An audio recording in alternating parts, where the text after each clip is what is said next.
Thank you for tuning in to the Liberty Report. With me today is Daniel McAdams, who's the Executive Director of the Institute for Peace and Prosperity. Daniel, welcome today. Thank you, Dr. Paul. Good. There's some activity in Washington right now. There's major legislation going on. It's been debated for months. Of course, there's a little bit of confusion because the members of Congress aren't even allowed to read it of what they're getting to do.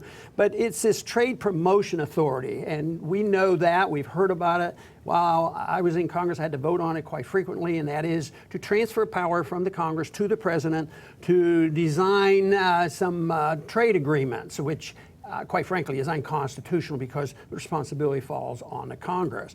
But it's a little more complex than this, and more so this time than before, because this Trade Promotion Authority, also called Fast Track, involves more than one piece of legislation. Is that correct?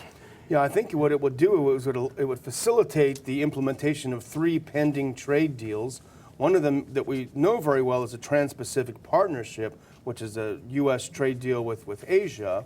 The other 2 are secret. Yeah, well, we better not say it but they involve with trade, and those are the ones that, this is unbelievable, that the lobbyists, the people who represent big business, the corporations, have been allowed to read those where the members of Congress are not allowed to read it. Exactly. You know, Public Citizen, who you remember we worked with, they're generally a more progressive organization. We worked with them on CAFTA a number of years ago.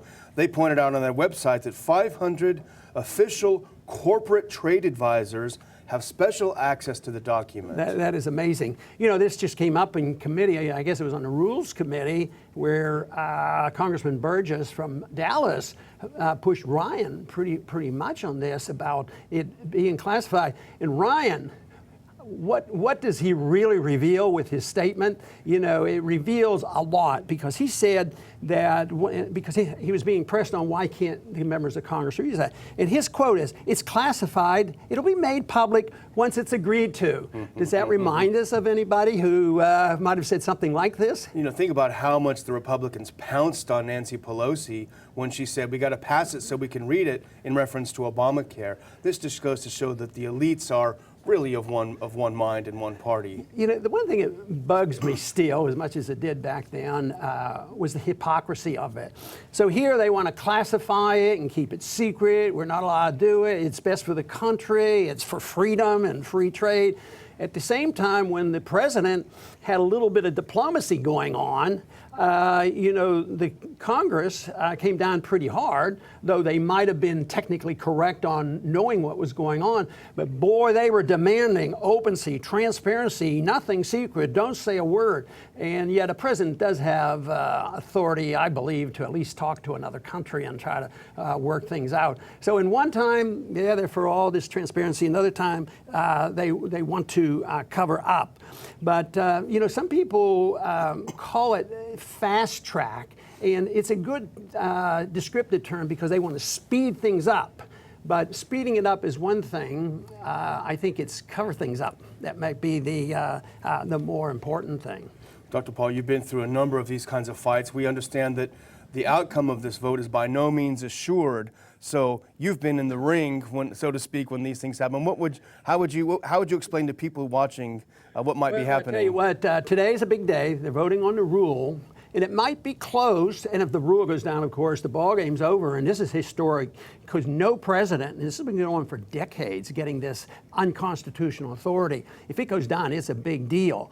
And right now, because people are frustrated with the economy, and there's progressive Democrats joining populist libertarian Republicans. But I think this points out what's going on up here is that when push comes to shove, the leadership of both parties are like this, whether it has to do with giving the president authority to go to war, whether it's going to have these trade agreements, whether it's defending the Fed, and on and on. They're one and the same. But there's a chance that this might be a very, very tight vote, and even if they do pass the rule, they plan to vote on final passage tomorrow. But believe me, there is a lot of arm twisting going on, and there are a lot of promises being made and deals being made. You get this amendment, or we'll give you this for this district, and it won't let up until they have the votes. But if the people all of a sudden see a close vote and the vote tomorrow canceled, then they know that they didn't have the votes. Once in a while, they'll go ahead and have the vote thinking, well, we'll get those last 2 votes or 3 votes at the last minute, and they're defeated. So the big question would be how many have not committed yet. Yeah. But it's going to be a close fight. But this is a little bit nastier than most of it. And I think it's a reflection of the way the people feel, about the economy, and they're being told things. I think it's pure deception, because a lot of good conservative Republicans who lean toward free markets and think, oh yeah, I'm for free trade. And I've heard a libertarian say, oh, these treaties are great for free trade, and they're not. They're not. I don't think they do any good, but even if they did this much good, they're still wrong. Because when this final package, if it goes through, comes back, it's probably going to be this big. A lot of stuff will still be classified. The agreements down the road will be totally secret. And if you and I decided that we wanted to introduce legislation for free trade, the way I understand we should do it is draft a bill that would be very, very short. They always claim that we were able to draft the shortest bills in Congress because we're either going to repeal something or establish a principle. So they said that the bill only has to say, that what are the tariffs for free trade, that we won't have tariffs or whatever. You can do it in 1 page, but it should be done by the Congress, and it should be done unilaterally. These agreements and all these complex agreements, and it really does, and I think you already mentioned it about China.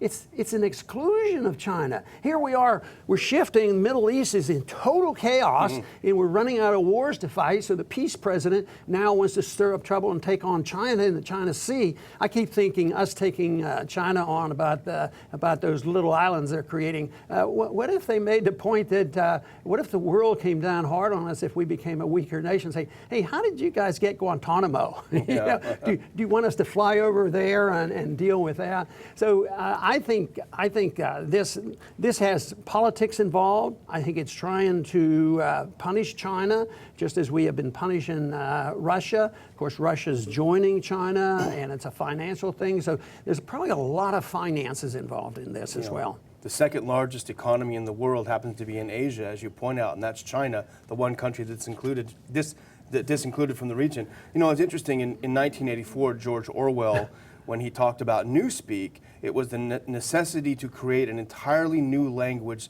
so that you forget what words really mean and they become meaning something different. And I think this is a perfect example of what free trade has come to mean. As you say, nobody could say they're against free trade. But here, Public Citizen also pointed out that of the 29 chapters of the Trans-Pacific Partnership, they find only 5 that deal with traditional trade issues. Yeah, in a way, it's the fast track, which is the new word, to substitute, for free trade, but to fool the people, and they fool the members of Congress. I complained many times about the power and the secrecy of the CIA, and it is huge. There's so many stories that you never can prove, because if you find out something, oh, he was never a CIA agent, this sort of thing. They're very, very powerful and secretive. But when you look at trade secrecy, this is huge, what they're involved in. But also I was talking a little while ago about hypocrisy.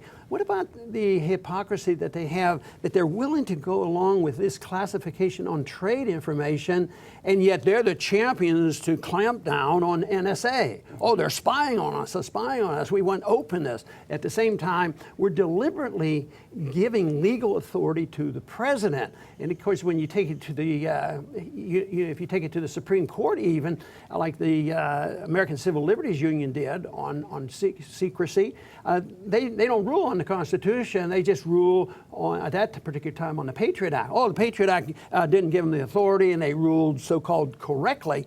But these same people, it's just pure hypocrisy as far as I'm concerned. And of course, don't forget all the corporatism. You talked about it earlier. The Electronic Frontier Foundation pointed out that a lot of the provisions of the Trans-Pacific Partnership, which will be facilitated by the fast track, have to do with restricting things like fair use of material. You can be jailed for copyright infringements. and it also forces the U.S. to conform a lot of its laws to the provisions of the agreement. So it really is to the benefit of the big corporations who are involved in drafting it. What a surprise. You know, the toughest political argument and an economic argument is if we don't want these big trade agreements and we can find another country we're making an agreement, but what should we do as an individual country? Can we argue for free trade? And I say we can and we should, that it's not the end of the world. But on the very short run, people are going to say, well, if you do this, we're going to punish ourselves. And it actually breaks up the coalition because true free traders who believe in it and believe that this is the best way to go, they join hands with populists and they say, no, we have to have fair trade and we're not going to endorse these treaties because we don't have control. So there's for different reasons. But the truth is, from my understanding of economics, that the fact that you have free trade means that you're serving our consumers. If other countries, they say, well, other countries are going to subsidize their automobiles and let the automobiles come in and they'll be discounted. Well, long term, that's wonderful. That means instead of, say, $20,000 for a vehicle, maybe they'll be foolish enough to subsidize their car and we get it for $15,000. You have $5,000. You have the automobile. You have $5,000 left over, so your standard of living goes up. But on the very short term, they see loss of jobs. But a free market and free trade and a little bit more confidence of less government. Believe me, there would be a lot more jobs. Matter of fact, it would serve our interests on our problems with immigration because under those circumstances, there's always need for more people to come and work. I think that would help solve that problem as well. I want to thank everybody for tuning in today to the Liberty Report, and please come back soon.